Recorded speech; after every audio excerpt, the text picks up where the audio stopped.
So let's start with the first question. तो पहला question क्या कह रहा है? पहला क्वेश्चन कह रहा है why do organisms need to take food. मतलब जो ऑर्गेनिजम्स होते हैं, अब एक टर्म आ रही है ऑर्गेनिजम्स। ऑर्गेनिजम्स का मतलब होता है कोई भी लिविंग चीज़, चाहे वो एनिमल हो चाहे वो प्लांट हो। कोई भी एनिमल या प्लांट, एनिमल प्लांट या कोई भी लिविंग चीज़ आप ले लीजिए जिसके अंदर भी जान है, उसको हम कहते हैं ऑर्गेनिज्म। तो क्वेश्चन यहाँ पर कह रहा है कि जो भी लिविंग चीज़ है उसको फूड की ज़रूरत क्यों होती है। तो आते हैं आंसर पर। तो आंसर है इसका ऑर्गेनिज्म नीड फूड। मतलब ऑर्गेनिज्म जो होते हैं उनको फूड की आवश्यकता होती है to build their body. To build their body मतलब अपनी बॉडी बनाने के लिए, टू ग्रो और ग्रो करने के लिए, टू रिपेयर डैमेज्ड पार्ट और जो पार्ट उनके डैमेज हो जाते हैं उनको रिपेयर करने के लिए, एंड और टू गेट एनर्जी और एनर्जी को प्राप्त करने के लिए, to carry out various life processes. अब आपको पता है कि हमारे शरीर के अंदर बहुत सारी प्रोसेसेस जो है चली रहती है, तो उन सभी लाइफ प्रोसेसेस को आगे बढ़ाने के लिए एनर्जी की ज़रूरत होती है। तो वो एनर्जी हमको कहाँ से मिलेगी? वो एनर्जी हमको फूड से मिलेगी। अपनी बॉडी को बनाने के लिए हमको मटेरियल कहाँ से मिलेगा? वो हमको फूड से मिलेगा। अपनी बॉडी को ग्रो करने के लिए मटेरियल कहाँ से मिलेगा? वो भी फूड से मिलेगा। डैमेज्ड पार्ट को रिपेयर करने के लिए मटेरियल कहाँ से मिलेगा? वो भी हमको फूड से ही मिलेगा। मतलब अपने शरीर को बनाने के लिए, उसको ग्रो करने के लिए, जितने भी डैमेज्ड पार्ट है बॉडी को उनको दोबारा बनाने के लिए और एनर्जी प्राप्त करने के लिए जो है प्रत्येक ऑर्गेनिज्म फूड को लेता है। ठीक है, नाउ आते हैं सेकंड क्वेश्चन पर। तो सेकंड क्वेश्चन क्या कह रहा है? तो सेकंड क्वेश्चन यहाँ पर कह रहा है distinguish between parasite and saprotrophs. मतलब जो पैरासाइट्स है और सेप्रोट्रॉप्स हैं उनमें क्या अंतर है, ये हम देखने की कोशिश करते हैं। सो आ जाते हैं पहले फर्स्ट पर। सो पहले देखते हैं पैरासाइट, फिर हम देखेंगे सेप्रोट्रॉप्स। ठीक है, नाउ पैरासाइट में क्या है? पैरासाइट हम किसे कहते हैं? नाउ फर्स्ट पर आ जाते हैं organism depend upon other organism of their food. ठीक है, पहले हम पैरासाइट को समझ लेते हैं कि पैरासाइट क्या है। तो पैरासाइट दोस्तों एक ऐसा रिलेशन जिसमें एक ऑर्गेनिज्म दूसरे ऑर्गेनिज्म पर पूरी तरह से डिपेंड होता है। तो ऐसे केस में जो ऑर्गेनिज्म दूसरे ऑर्गेनिज्म पर डिपेंड रह रहा है पूरी तरह से, तो उस ऑर्गेनिज्म को हम कहते हैं पैरासाइट। ठीक है, उस ऑर्गेनिज्म को हम कहते हैं पैरासाइट। सिंपल शब्दों में अगर हम कहें, अगर एक जीव, मान लीजिए अगर एक जीव अपने जीवन के लिए पूरी तरह से किसी दूसरे जीव पर निर्भर है, तो जो जीव उस दूसरे जीव पर निर्भर रह रहा है उसे हम कहेंगे पैरासाइट। मतलब पैरासाइट एक ऐसा जीव होता है, एक ऐसा ऑर्गेनिज्म होता है जो पूरी तरह से दूसरे जीवों पर निर्भर रहते हैं। अगर ये अकेले छूट जाएं तो ये सरवाइव नहीं कर सकते, उन्हें हम कहते हैं पैरासाइट। ठीक है, तो यहाँ पर ये पहली लाइन यही कह रही है। देखिए पहली लाइन में क्या क्या कह रहा है? ये ऑर्गेनिज्म मतलब वो वाले जीव डिपेंड अपॉन अदर ऑर्गेनिज्म, ये जो है दूसरे जीवों पर डिपेंड करते हैं जीने के लिए, फॉर देयर फूड के लिए भी ये जो है अदर ऑर्गेनिज्म पर डिपेंड करेंगे और शेल्टर के लिए भी। मतलब ये पूरी तरह से दूसरे ऑर्गेनिज्म पर ही डिपेंड करेंगे, ये खुद सरवाइव नहीं कर सकते अकेले। ठीक है, वहीं अगर हम करें, हम एक एक करके देखेंगे। पहले हम एक लाइन हम पैरासाइट की लेंगे और फिर हम सेप्रोट्रॉप की देंगे। तो यहाँ पर सेप्रोट्रॉप में देखिए क्या कह रहा है। सेप्रोट्रॉप आपको याद रखना है, सेप्रोट्रॉप ऐसे ऑर्गेनिज्म होते हैं, मतलब सेप्रोट्रॉप कुछ ऐसे जीव होते हैं जो अपना भोजन डेड ऑर्गेनिक मैटर से प्राप्त करते हैं। मतलब सेप्रोट्रॉप वो वाले जीव हैं जो मरी हुई चीज़ों से अपना भोजन प्राप्त करते हैं। सेप्रोट्रॉप, यहाँ आ जाइए फर्स्ट लाइन पर, देखिए क्या है, ऑर्गेनिज्म ओब्टेन देयर फूड। मतलब ये वो वाले ऑर्गेनिज्म है जो अपना भोजन प्राप्त करते हैं कहाँ से? फ्रॉम डेड ऑर्गेनिक मैटर, ये जो है अपना भोजन डेड ऑर्गेनिक मैटर से प्राप्त कर लेते हैं। ठीक है, पैरासाइट तो फर्स्ट डिफरेंस हमने देखा। पहला डिफरेंस हमने क्या देखा, पैरासाइट कौन से थे, पैरासाइट वो वाले ऑर्गेनिज्म थे जो अपनी ज़रूरत की चीज़ों के लिए पूरी तरह से दूसरे चीज़ों पर, दूसरे ऑर्गेनिज्म पर डिपेंड करते थे। और सेप्रोट्रॉप में हमने क्या देखा, सेप्रोट्रॉप में हमने देखा कि सेप्रोट्रॉप वो वाले जीव होते हैं जो अपना भोजन डेड ऑर्गेनिक मैटर से लेते हैं, मतलब मृत चीज़ों से अपना भोजन प्राप्त करते हैं। नाउ अब देखते हैं दूसरा डिफरेंस क्या है इसमें। तो दूसरे में क्या कह रहा है, दूसरे में कह रहा है they produce special type of organ to take their food. They produce special type of organs to obtain their food. अब हम पहले ही हमको ये तो पता लग गया कि जो ये पैरासाइट है ये दूसरे ऑर्गेनिज्म से अपना फूड लेते हैं। ठीक है, अगर ये दूसरे ऑर्गेनिज्म से अपना फूड लेते हैं तो दूसरे ऑर्गेनिज्म से फूड लेने के लिए इन ऑर्गेनिज्म में जो है कुछ विशेष तरह के अंग उत्पन्न होते हैं। ठीक है, इनमें कुछ विशेष तरह के अंग उत्पन्न होते हैं, या हम कहें कि इनमें कुछ विशेष तरह के स्ट्रक्चर उत्पन्न होते हैं। ठीक है, आपको ये याद रखना है। अब पैरासाइट का हमने दूसरा देखा, तो हम सेप्रोट्रॉप का दूसरा देखते हैं। सेप्रोट्रॉप में क्या है, they secrete some enzyme to decompose complex matter into simple forms. इसका क्या मतलब हुआ, इसका मतलब दोस्तों ये हुआ, मान लीजिए यहाँ पर कोई भी ऑर्गेनिक मैटर पड़ा हुआ है। ठीक है, ये डेड ऑर्गेनिक मैटर है, ये डेड ऑर्गेनिक मैटर है, मतलब कोई भी गली सड़ी ये चीज़ है। तो जो ये सेप्रोट्रॉप होते हैं ये क्या करते हैं, ये जो है एंजाइम सीक्रेट करते हैं, मतलब एंजाइम बनाते हैं, और वो एंजाइम उस डेड ऑर्गेनिक मैटर पर जाकर उसको जो है बहुत छोटे छोटे छोटे छोटे छोटे छोटे मतलब सिंपल कंपाउंड में बदल देते हैं। अब यहाँ पर आप देखिए कि ये ऑर्गेनिक मैटर कितना बड़ा था, और लेकिन जब ये सेप्रोट्रॉप आए तो इन्होंने एंजाइम बनाया, और उन एंजाइम ने इस वाले डेड ऑर्गेनिक मैटर को बिल्कुल छोटे छोटे छोटे छोटे कॉम्प्लेक्स में जो है बदल दिया। ठीक है, मतलब क्या, जो पैरासाइट थे उनमें स्पेशल ऑर्गन बनते थे भोजन लेने के लिए, जबकि ये सेप्रोट्रॉप जो है इनमें किसी तरह का कोई विशेष ऑर्गन नहीं बनता, इनमें कोई विशेष तरह के स्ट्रक्चर नहीं बनते। इनमें क्या होता है, इनमें जो फूड होता है उसको तोड़ने के लिए ये एंजाइम बनाते हैं, और ये एंजाइम जो है उस डेड ऑर्गेनिक मैटर को जो है सिंपल फॉर्म में बदल देते हैं, और जब ये छोटे छोटे टुकड़ों में बंट जाते हैं, मतलब सिंपल फॉर्म में बदल जाते हैं, तो ये इस फूड को कंज्यूम कर लेते हैं। नाउ ये क्वेश्चन हमने डिस्कस कर लिया, सेकंड क्वेश्चन हमने डिस्कस कर लिया। नाउ चलते हैं अगले क्वेश्चन की ओर। तो अगला क्वेश्चन क्या है, अगला क्वेश्चन है how would you test for the presence of starch in the leaves. इस क्वेश्चन का क्या मतलब हुआ, इस क्वेश्चन का मतलब ये हुआ कि आप कैसे सिद्ध करेंगे कि जो लीव्स होती है प्लांट की उनके अंदर जो है स्टार्च होता है। ठीक है, अब ये स्टार्च क्या होता है दोस्तों, ये कार्बोहाइड्रेट का एक भाग है। ठीक है, ये कार्बोहाइड्रेट का एक टाइप है। ठीक है, ये स्टार्च।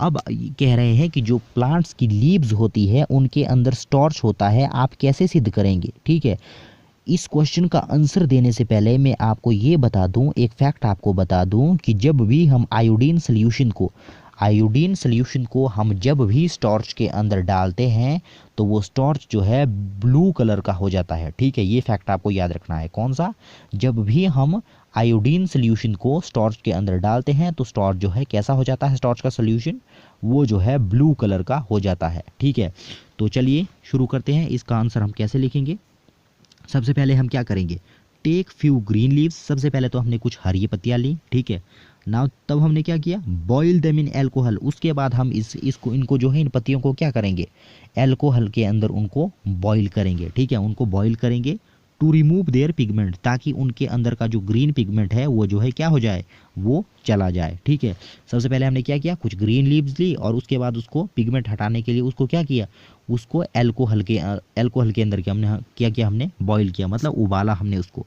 नाउ आगे क्या कह रहा है, टेक आउट द लीव्स। उसके बाद बॉईल करने के बाद उन लीव्स को हमने क्या करना है, टेक आउट मतलब उठा लेना है, एंड और put 2 to 3 drops of iodine solution. उसके ऊपर हमने क्या डाल देना है, 2 to 3 drops of iodine solution की जो ड्रॉप्स हमने उसके ऊपर डाल देनी है। उसके बाद हमें क्या करना है, the blue black colour of leaves, जब हम उस आयोडीन सोल्यूशन को उन लीव्स पर डालेंगे तो हम देखेंगे कि वो लीव्स किस कलर की हो जाएगी, तो वो जो है ब्लू और ब्लैक, मतलब ब्लू और ब्लैक जैसा कलर उसका हो जाएगा। ये इंडिकेट करता है कि जो लीव्स होती है उनके अंदर जो है स्टार्च पाया जाता है। ठीक है, नाउ चलते हैं नेक्स्ट क्वेश्चन की ओर। सो नेक्स्ट क्वेश्चन क्या है? नेक्स्ट क्वेश्चन है give a brief description of the process of synthesis of food in green plants. अब यहाँ पर कह रहा है कि जो ग्रीन प्लांट्स होते हैं वो अपना भोजन किस प्रकार से बनाते हैं, ये प्रोसेस हमको बताना है। ठीक है, तो इसको हम इजीली कैसे लिख सकते हैं इस आंसर को? तो ये तो आपको पता होगा कि जो प्लांट्स होते हैं वो अपना फूड फोटोसिंथेसिस के द्वारा बनाते हैं। ठीक है, फोटोसिंथेसिस क्या होता है अभी हम इस क्वेश्चन में पढ़ेंगे। तो यहाँ पर देखिए क्या लिखा है, food is formed by the process of photosynthesis in green plants. मतलब जो ग्रीन प्लांट्स होते हैं उनके अंदर फूड जो है फोटोसिंथेसिस की प्रक्रिया के द्वारा बनता है। ठीक है, अब ये फोटोसिंथेसिस क्या है ये हम देखते हैं। अब देखिए यहाँ पर फोटोसिंथेसिस है, किसे कहेंगे हम फोटोसिंथेसिस? सबसे पहले देखिए क्या होगा, sunlight fall on the leaves of plant. ठीक है, sunlight fall on the leaves of the plant. कोई भी प्लांट आप ले लीजिए, उसके अंदर देखिए लीव्स होती है। ठीक है, अब इन लीव्स के अंदर क्या होगा, लीव्स के अंदर होगा फोटोसिंथेसिस। ठीक है, लीव्स के अंदर होगा photosynthesis.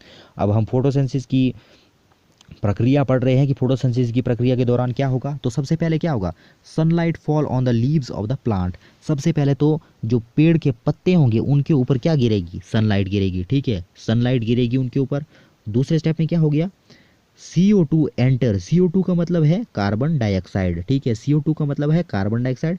CO2 enter in the leaves through the stomata. ठीक है, जो यहाँ पर आप देख लीजिए, मान लीजिए ये कोई प्लांट है। ठीक है, ये कोई प्लांट है, मान लीजिए ये फूल है, यहाँ पर पत्ती है।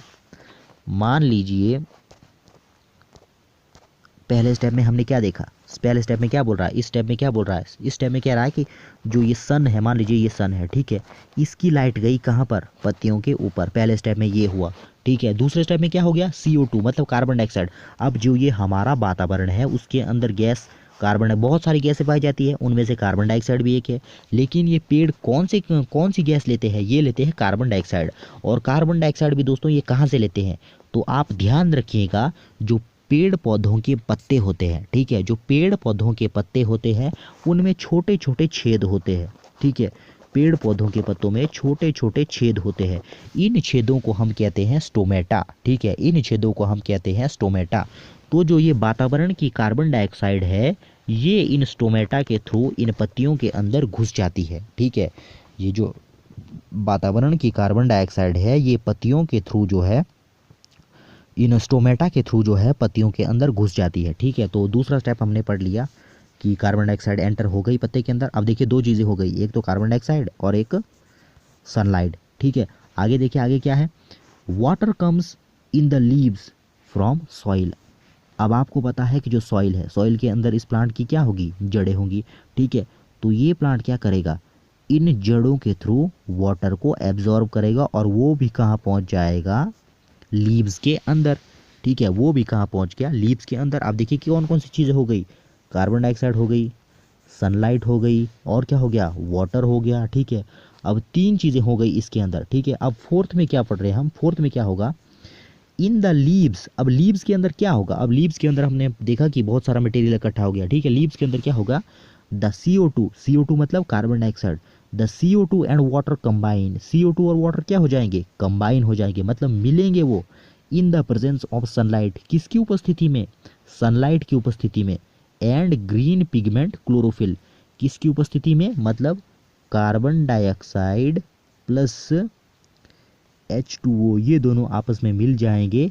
किसकी प्रेजेंस में, ये मिलेंगे कौन, किसकी प्रेजेंस में, एक तो होगा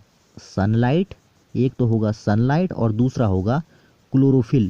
क्लोरोफिल क्या है, पिगमेंट है। ठीक है, ये दोनों जब इन दोनों की उपस्थिति में मिल जाएंगे तो ये क्या बनाएंगे, तो ये बनाएंगे कार्बोहाइड्रेट्स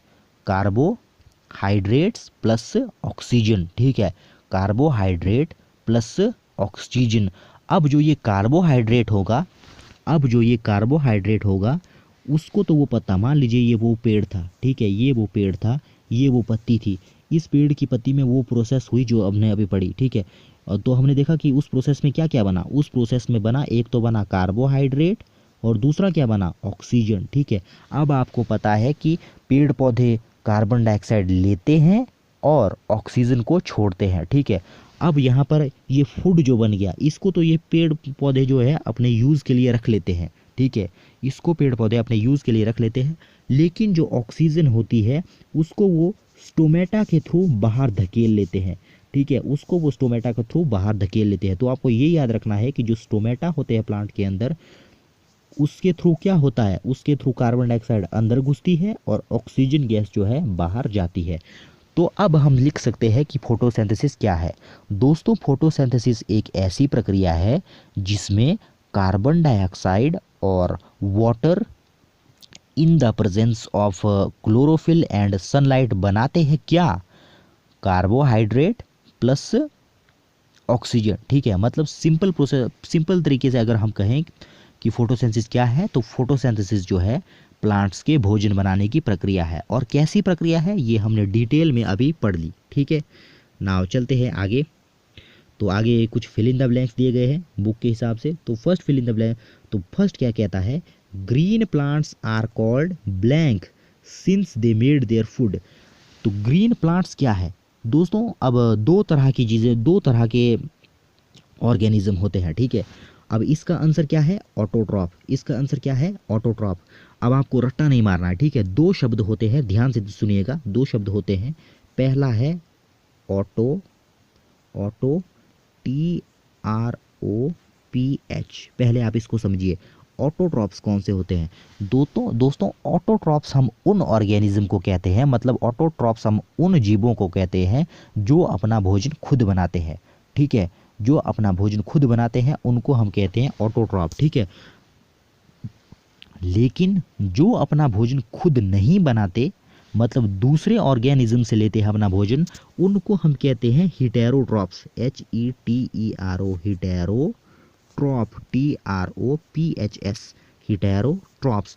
ऑटोट्रॉप्स मतलब जो अपना भोजन खुद बनाते हैं, हिटेरोट्रॉप्स मतलब जो अपना भोजन खुद नहीं बनाते। ये टर्म्स आपको ध्यान से याद रखनी है, ठीक है। ऑटोट्रॉप, हिटेरोट्रॉप, हिटेरोट्रॉप मतलब जो अपना भोजन खुद नहीं बनाते, ऑटोट्रॉप जो अपना भोजन खुद बनाते हैं, ठीक है। तो अब यहाँ देखिए, green plants are called blank since they made their food. अब देखिए, ग्रीन प्लांट्स अपना भोजन खुद बनाते हैं, ये अभी हमने पढ़ा फोटोसिंथेसिस में, ठीक है। फोटोसिंथेसिस कहाँ हो रही थी, लीव्स के अंदर, मतलब प्लांट जो है खुद अपना भोजन बना रहा था। तो हम इसको क्या कहेंगे, ऑटोट्रॉप्स कहेंगे या हिटेरोट्रॉप कहेंगे, तो इसको हम कहेंगे ऑटोट्रॉफ, इसको हम कहेंगे ऑटोट्रॉफ। नाउ सेकंड पर आ जाते हैं।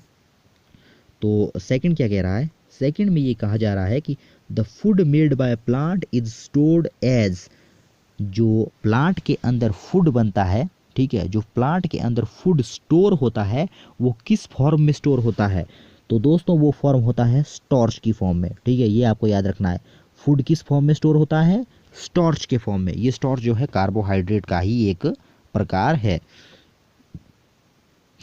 नाउ नेक्स्ट देखते हैं, इन फोटोसिंथेसिस, मतलब फोटोसिंथेसिस के दौरान, मतलब पौधों के भोजन बनाने की प्रक्रिया के दौरान, solar energy is captured by the pigment called, जो फोटोसिंथेसिस की प्रक्रिया होती है प्लांट के अंदर, उसके दौरान जो है, जो सन से सोलर एनर्जी आती है वो कैप्चर होती है कौन से पिगमेंट के द्वारा, ठीक है, किस पिगमेंट के द्वारा होती है वो। तो एक ही तो पिगमेंट होता है, मेन पिगमेंट जो होता है जिसके कारण कि ग्रीन कलर भी होता है पत्तियों का, क्या नाम है उसका, क्लोरोफिल, ठीक है। तो ये क्लोरोफिल जो है सोलर एनर्जी को कैप्चर करता है, ठीक है। फोटोसिंथेसिस के दौरान सोलर एनर्जी को कैप्चर करने का काम कौन करता है, तो ये काम करता है क्लोरोफिल पिगमेंट, ठीक है, क्लोरोफिल पिगमेंट। एक बात और आपको याद रखनी है इस क्लोरोफिल के बारे में कि जो पौधों का पत्ता रंग, पौधों का जो हरा रंग होता है, मतलब प्लांट्स का जो ग्रीन कलर होता है, वो जो है इस क्लोरोफिल पिगमेंट के कारण ही होता है। नाउ नेक्स्ट चलते हैं, नेक्स्ट क्या है, during photosynthesis, during photosynthesis plant take अब देखिए फोटोसिंथेसिस क्या था। फोटोसिंथेसिस जो है प्लांट्स के भोजन बनाने की प्रक्रिया थी। अब हमने देखा था कि सबसे पहले इसने क्या लिया था अंदर को, ऑक्सीजन लिया था या कार्बन डाइऑक्साइड? इसने लिया था कार्बन डाइऑक्साइड, ठीक है, इसने लिया था कार्बन डाइऑक्साइड। तो यहाँ पर हम क्या लिखेंगे, ड्यूरिंग फोटोसिंथेसिस प्लांट टेक इन, फोटोसिंथेसिस के दौरान इसने सबसे पहले क्या लिया था, कार्बन डाइऑक्साइड, यहाँ पर लिया था कार्बन डाइऑक्साइड एंड रिलीज, और छोड़ा क्या था, और छोड़ा था ऑक्सीजन। मतलब जब लास्ट में स्टार्च बना था, मतलब कार्बोहाइड्रेट बना था प्लस ऑक्सीजन, मतलब रिलीज क्या किया था इसने, ऑक्सीजन, और लिया क्या था, कार्बन डाइऑक्साइड। सो आगे चलते हैं। नेक्स्ट क्या है, नेम द फॉलोइंग, ठीक है, नेम द फॉलोइंग। अब पैरासाइट ये बेसिकली मल्टीपल चॉइस है, तो यहाँ पर मैंने सीधे आंसर बता लिए हैं। ए पैरासाइट प्लांट, ए पैरासिटिक प्लांट, मतलब एक पैरासाइटिक प्लांट है with yellow cylinder tubular system. वो कौन सा प्लांट है जिसके अंदर जो है येलो सिलेंड्रिकल ट्यूबुलर सिस्टम होगा? तो ये क्या था, इसका आंसर है कैस्केटा, ठीक है, इसका आंसर है कैस्केटा। नाउ सेकंड पर चलते हैं। तो सेकंड क्या कह रहा है, a plant that has both autotrophic and heterotrophic mode of nutrition, उसको हम क्या कहेंगे, ठीक है, उसको हम उस प्लांट एक प्लांट है that has both autotrophic and heterotrophic mode, मतलब एक प्लांट ऐसा भी है जिसके अंदर ऑटोट्रॉपिक मोड भी होता है और हेटेरोट्रॉपिक मोड भी होता है। मतलब क्या, वो अपना भोजन खुद भी बना सकता है और वो अपना भोजन खुद बना भी नहीं सकता। मतलब कुछ सिचुएशन में अपना ये भोजन बनाएगा जब कुछ इमरजेंसी होगी, ठीक है। तो वो कौन सा प्लांट है, ये है पिक्चर प्लांट। मतलब ये अपना भोजन बनाता भी है, ये अपना भोजन खुद भी बनाता है और ये अपना भोजन दूसरों से भी लेता है, ठीक है।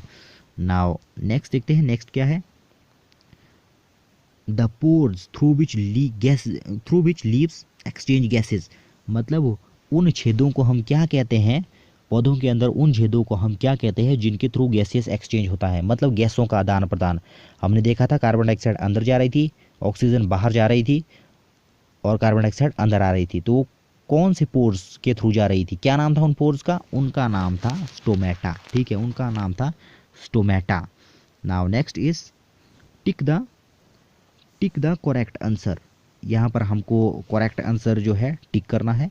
तो यहाँ पर क्या कह रहा है, अमरवेल इज एन एग्जाम्पल ऑफ, जो अमरवेल का प्लांट होता है वो किसका एग्जाम्पल है, ये एग्जाम्पल है पैरासाइट का। किसका एग्जाम्पल है ये, पैरासाइट का।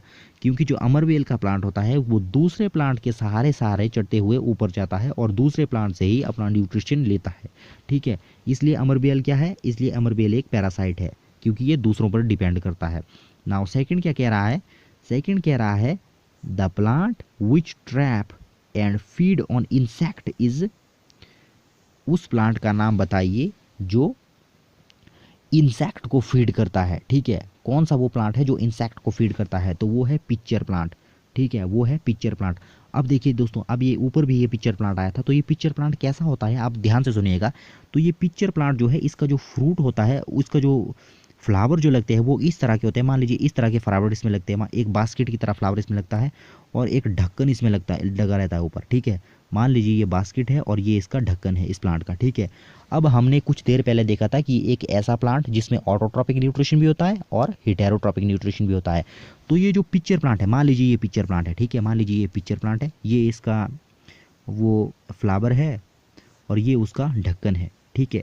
अब जो ये पिक्चर प्लांट है इसमें ऑटोट्रॉपिक न्यूट्रिशन भी होगा, मतलब ये जो है फोटोसिंथेसिस से भी अपना भोजन बनाएगा ये पौधा, ठीक है।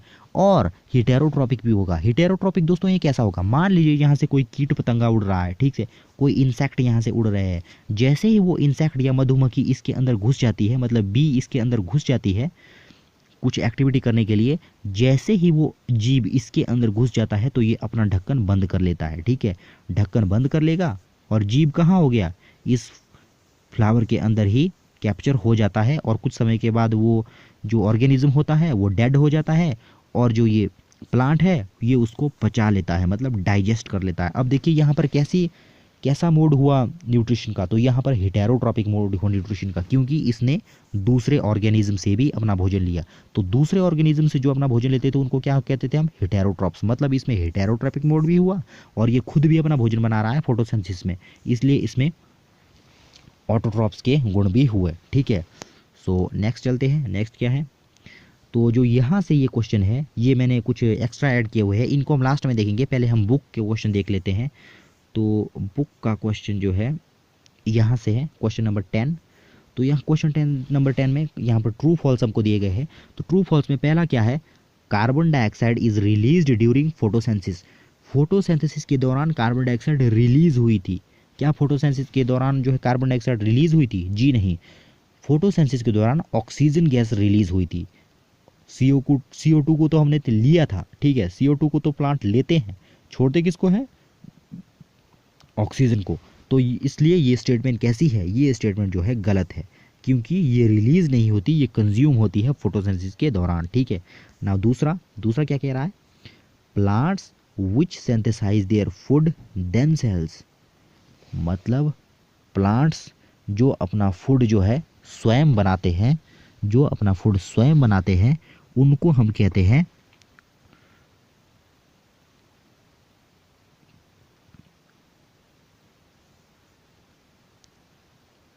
अ टाइप, द्वारा देखिए, plants which synthesize their food themselves are called saprotroph।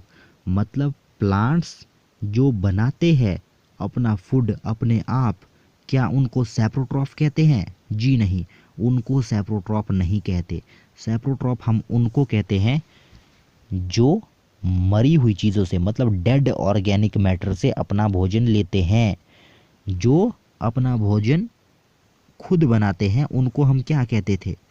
उनको तो हम कहते थे ऑटोट्रॉफ, उनको हम कहते थे ऑटोट्रॉफ।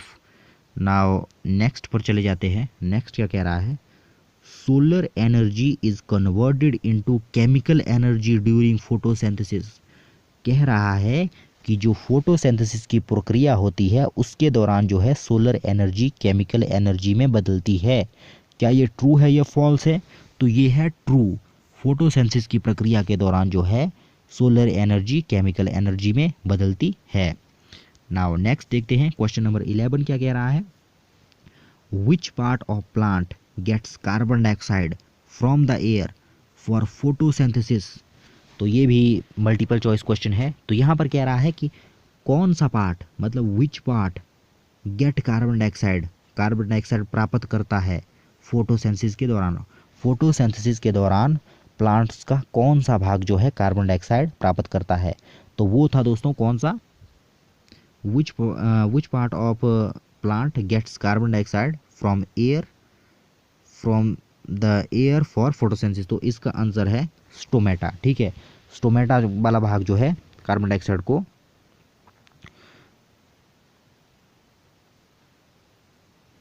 स्टोमेटा नहीं, इसका आंसर होगा लीव्स। ये शायद गलत है यहाँ पर, लीव्स वाला भाग जो है कार्बन डाइऑक्साइड को ग्रहण करता है। स्टोमेटा के थ्रू तो वो अंदर जाती है, ठीक है, स्टोमेटा के थ्रू तो कार्बन डाइऑक्साइड अंदर जाती है, जाती कहाँ है? लीव्स में, ठीक है। तो इसे ठीक कर लीजिएगा आप। नाउ क्वेश्चन नंबर 12 पर आ जाइए। क्वेश्चन नंबर 12 क्या कह रहा है, क्वेश्चन नंबर 12 कह रहा है प्लांट्स टेक कार्बन डाइऑक्साइड। मतलब प्लांट्स जो है कार्बन डाइऑक्साइड लेते हैं from the atmosphere mainly through their.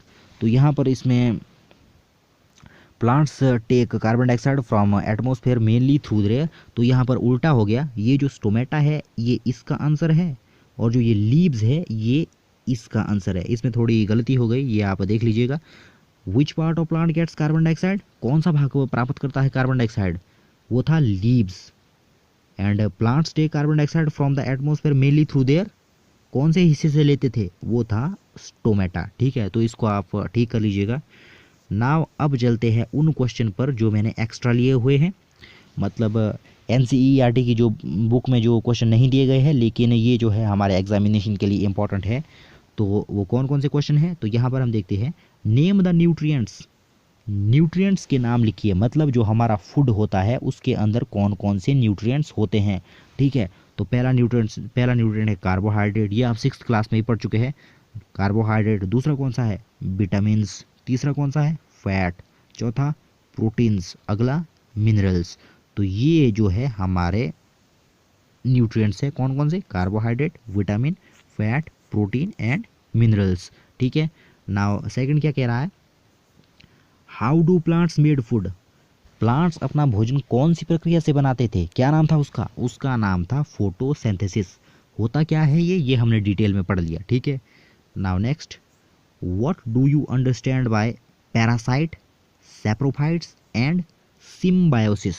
तो इसमें एक टर्म को हम सही ढंग से पढ़ेंगे, वो है सिम्बायोसिस। बाकी पैरासाइट और सैप्रोफाइट हमने पढ़ लिए हैं। वैसे एक एक बार मैं आपको दोबारा से एक बार बता दूं तो यहाँ पर देखिए पैरासाइट, पैरासाइट हम किन्हें कहते हैं ये हमने पढ़ लिया। पैरासाइट कौन से होते थे? जो दूसरों पर डिपेंड करते थे पूरी तरह से। ठीक है। तो दोबारा से हम यहाँ पर देख लेते हैं एक बार। दोज ऑर्गेनिज्म, वो वाले organism, which obtain their food, जो अपना फूड लेते हैं फ्रॉम अ होस्ट, मतलब किसी दूसरे ऑर्गेनिज्म से, एंड और also get shelter from it, मतलब उसी से ही फूड भी लेंगे और उसी से ही शेल्टर भी लेंगे। ठीक है। आर नाउन एज पैरासाइट, मतलब वो वाले ऑर्गेनिज्म जो दूसरे ऑर्गेनिज्म से अपना फूड भी लेंगे और शेल्टर भी वहीं से ग्रहण करेंगे, उनको हम कहते हैं क्या? पैरासाइट। सिंपल शब्दों में हम कहें कि जो ऑर्गेनिज्म दूसरे ऑर्गेनिज्म पर पूरी तरह से डिपेंड होते हैं उनको हम कहते हैं पैरासाइट। एग्जाम्पल क्या है इसका? एग्जाम्पल है बैक्टीरिया। एग्जाम्पल क्या है? बैक्टीरिया। नाउ सेकंड पर आ जाते हैं हम, सैप्रोफाइट्स। सैप्रोफाइट्स के बारे में भी हमको पता लग गया। सैप्रोफाइट्स वो वाले होते हैं जो अपना भोजन जो है डेड ऑर्गेनिक मैटर से लेते हैं, मतलब मृत चीज़ों से ये अपना भोजन प्राप्त करते हैं। ठीक है। नाउ सैप्रोफाइट में हम एग्जाम्पल किसका देंगे? यहाँ पर आप एग्जाम्पल दे सकते हैं फॉर एग्जाम्पल करके। एग्जाम्पल हम देंगे मशरूम का। ठीक है। मशरूम का एग्जाम्पल आप देख सकते हैं। आप देखेंगे कि जो मशरूम होते हैं वहाँ को कहाँ उगे होते हैं? वो डेड ऑर्गेनिक मैटर के ऊपर उगे होते हैं, मतलब गली सड़ चीज़ों के ऊपर वो उगते हैं। ठीक है। नाउ आगे देखते हैं। आगे है एक टर्म सिम्बायोसिस। ठीक है। सिम्बायोसिस, ये सिम्बायोसिस आपको जो है बिल्कुल अच्छी तरह से समझना है। ठीक है। सिम्बायोसिस क्या है? तो दोस्तों सिम्बायोसिस, सिम्बायोसिस एक रिलेशनशिप है। ठीक है। ये एक रिलेशनशिप है जिसमें दो ऑर्गेनिज्म होंगे और दोनों को इक्वली फ़ायदा होगा। ठीक है। सिम्बायोसिस क्या है? सिम्बायोसिस एक ऐसा रिलेशन है जिसमें जो ऑर्गेनिज्म होंगे उन दोनों को फ़ायदा होगा। ठीक है। दोनों को फ़ायदा होगा मतलब क्या? आप एग्जाम्पल से समझिए। ठीक है। आप एग्जाम्पल से समझिए। मान लीजिए यहाँ पर एक काऊ है। ठीक है। यहाँ पर एक काऊ है और यहाँ पर एक चिड़िया है। ठीक है। यहाँ पर एक चिड़िया है। मान लीजिए इस काऊ के ऊपर काली काली टीक लगी हुई है। काली काली टीक मतलब ये छोटे छोटे कीटाणु इसके ऊपर लगे, छोटे छोटे कीट इसके ऊपर लगे हुए हैं। और ये कीट क्या कर रहे हैं? ये इस गाय का खून चूस रहे हैं। जब ये कीट इस गाय का खून चूस रहे हैं तो इस गाय को खुजली हो रही है। ठीक है। इरिटेशन इस गाय को जो है हो रही है। अब ये चिड़िया क्या करती है? चिड़िया इस गाय के पास आएगी और इन कीट पतंगों को खा लेगी। ठीक है। इस गाय के सारे कीट पतंगे इस चिड़िया ने खा लिए। तो अब यहाँ पर आप देखिए कि फ़ायदा किसको हुआ? तो यहाँ पर हम देख सकते हैं कि फ़ायदा दोनों को हुआ। इस चिड़िया को खाने के लिए ये कीट पतंगे मिल गए और इस गाय को जो है क्या हो गया? इसकी इरिटेशन कम हो गई जब ये कीट पतंगे इसके ऊपर से चले गए, क्योंकि इसको काफ़ी इरिटेशन हो रही थी जब इसका खून चूस रहे थे ये। तो अब तो एक ऐसा रिलेशन, अब यहाँ पर हम देख सकते हैं कि सबको फ़ायदा हो रहा है। एक ऐसा रिलेशन जिसमें दोनों ही ऑर्गेनिज्म को सेम फ़ायदा होता है, तो ऐसे रिलेशन को हम कहते हैं सिम्बायोसिस। ठीक है। ऐसे रिलेशन को हम कहते हैं सिम्बायोसिस। नाउ एक बार देख लेते हैं कि सिम्बायोसिस क्या है। देखिए यहाँ पर, अ टाइप ऑफ रिलेशन, मतलब एक रिलेशन का ऐसा type which is mutually beneficial for both the partner, मतलब जिसमें दोनों पार्टनर को क्या होगा? पार्टनर मतलब यहाँ पर ऑर्गेनिज्म को ही कहा गया है। ठीक है। ऑर्गेनिज्म, दो ऑर्गेनिज्म जो होंगे जिनका आपस में रिलेशन होगा उन्हीं को कहा गया है। उनके अंदर उनको में क्या होगा? म्यूचुअल बेनिफिशियल, मतलब उनके वो बराबर का बेनिफिशियल होंगे, वो बराबर का प्रॉफिट होगा दोनों को। फॉर एग्जाम्पल हम किसका लेंगे? लाइकेंस का। ठीक है। एग्जाम्पल हम किसका लेंगे? लाइकेंस का। नाउ नेक्स्ट क्वेश्चन क्या है? नेक्स्ट क्वेश्चन है, name the fungus that you eat. उस फंगस का नाम बताइए जिसको हम खाते हैं। ठीक है। ये आपको याद रखना है। तो उसका नाम है मशरूम। उसका नाम क्या है? मशरूम। नाउ नेक्स्ट है, व्हाट आर एल्गी। एल्गी हम किसे कहते हैं? ठीक है। एल्गी किसको कहते हैं? तो यहाँ पर आंसर देखिए, it is a green patch. ये एक ग्रीन पैच होता है। फाउंड इन, कहाँ पर मिलता है ये? पॉन्ड्स में मिलता है और स्टैग्नेंट वाटर के अंदर मिलता है। तो एल्गी क्या होती है? एल्गी कुछ छोटे छोटे कुछ स्लाइमी ग्रीन पैच होते हैं जो कहाँ मिलते हैं? या तो तालाबों में मिलेंगे या स्टैग्नेंट वाटर्स में मिलते हैं। ठीक है, नाउ नेक्स्ट पे चलते हैं।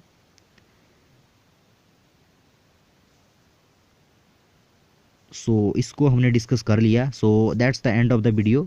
दोस्तों ये वीडियो आपको कैसा लगा? अगर वीडियो यूज़फुल लगा हो तो चैनल को सब्सक्राइब कर दें, और अगर आपको दूसरे चैप्टर्स के क्वेश्चन आंसर चाहिए तो आप कमेंट सेक्शन पर लिख सकते हैं कि किस चैप्टर के क्वेश्चन आंसर आपको चाहिए। मैं उनको प्रोवाइड करने की पूरी कोशिश करूँगा। Thank you.